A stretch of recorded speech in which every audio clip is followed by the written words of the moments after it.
All right, back over to Randy Rocky in Swan Financial. Emily says in this email, I'm in the process of trying to buy my first home. Congratulations, Emily. But I'm getting confused and frustrated. You ready, Randy? She was recommended by a realtor to use a specific lender, talked about using a USDA loan since they don't have to do a work with a down payment. The lender said they qualify for about $250,000 for the loan.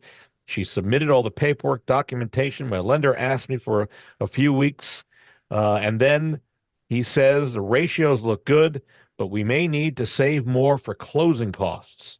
Emily said, "Whoa, wait a second. I was told that the closing costs can be rolled into the mortgage or with the USDA, and we'll end up paying more if we roll it into the mortgage, but it would work.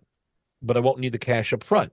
The lender says that that's not possible to roll it in, but the seller can contribute to cover the closing costs. And she's confused, conflicting information. What's your opinion on that, Randy?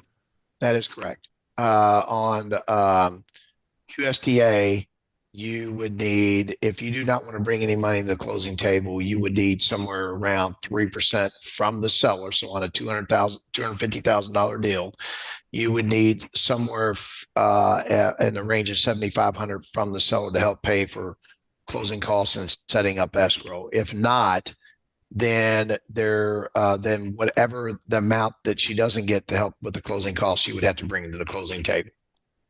So a suggestion here, Emily. Randy, Lee, hear what I'm about to say and give me a yes or a no on this thing.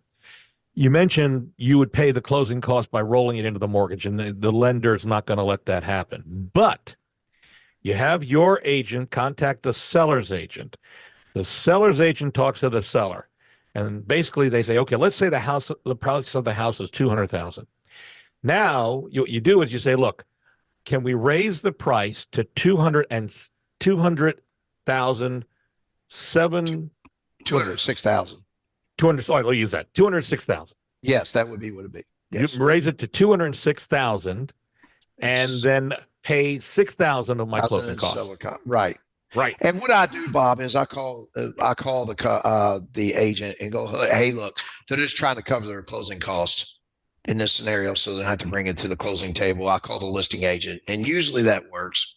Not always, but usually, if there's not multiple offers and all the above. Yeah. It serves the same purpose. You're rolling in the closing costs. Exactly. Right. Exactly. Nothing illegal about it.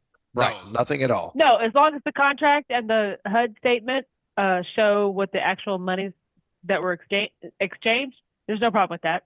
Yep. And also the appraiser also has to obviously appraise for $206,000 in that situation. Right. That's the only caveat. Yes. If it doesn't appraise for the 206, then you got a problem. Right. Everybody goes back to square one. But right, that is correct. Yeah, hopefully that it will. A reminder for everybody: if you want to see what people are saying about our Sokoler team, I'm proud of reviews. Go to LouisvilleSellersTalk.com. That's LouisvilleSellersTalk.com.